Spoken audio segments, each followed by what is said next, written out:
Spymaster. Donovan's life, up to that point, indeed had been storybook. A poor Irish Catholic kid from Buffalo, New York, he had worked his way through law school, married into a wealthy Protestant family, and marched off to World War I, where he earned a Medal of Honor for heroism on the battlefield. After the war, he made headlines as a crime-busting prosecutor, earned a fortune as a corporate lawyer on Wall Street, then finally caught the eye of Franklin Roosevelt, who tapped him to head a new national spy agency in the summer of 1941. Over the next 4 years, Donovan built that agency, the Office of Strategic Services, into a worldwide intelligence organization with over 10,000 operatives, a remarkable achievement by itself, considering he started with just one person, Donovan. Friends found the spy chief a rich personality. He slept 5 hours or less a night, could speed read at least 3 books a week, mostly on military history and politics, but also Shakespeare plays, his favorites, and filled notebooks with lines he wanted to remember. He was fearless under fire. Father Francis Duffy, his chaplain in World War I, believed Donovan was one of the few men who actually enjoyed combat. He was deeply religious, at one point seriously thinking about becoming a priest. A football player in college, he was an excellent ballroom dancer, loved to sing Irish songs in his baritone voice, and bought up sheet music to learn the latest Broadway tunes. He didn't smoke, rarely drank alcohol, but enjoyed fine dining, which added weight. He spent lavishly with little concept of the value of $1.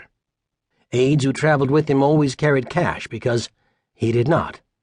He was witty, often breaking into a broad grin over something he found amusing, but he seldom laughed out loud and rarely told a dirty joke. He hardly ever showed anger, letting it boil inside him instead. He had a quiet, unassuming manner that charmed most people instantly, and he was a charismatic leader who inspired nearly blind devotion from his OSS agents. Most of the time he asked, rather than commanded, and they followed him loyally. "We've come to the end of an unusual experiment," Donovan now told the audience in the skating rink, his voice deep, soft, patrician, almost sing-song. "This experiment was to determine whether a group of Americans, constituting a cross-section of racial origins, of abilities, temperaments, and talents, could meet and risk an encounter with the long-established and well-trained enemy organizations. How well that experiment has succeeded is measured by your accomplishments and by the recognition of your achievements."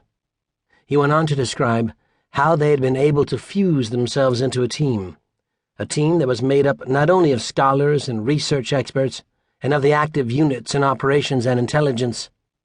Yes, they had made mistakes, but only because we were not afraid to try things that had not been tried before.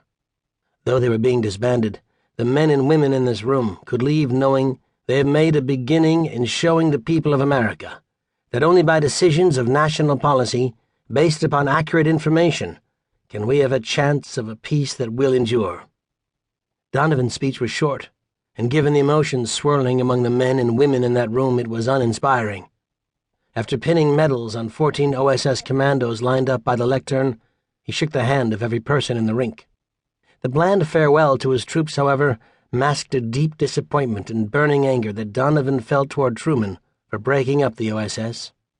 Resentment simmered as well among many of Donovan's agents overseas. The White House even received hate mail from one, written oddly in Latin with a picture of an OSS gravestone drawn on it.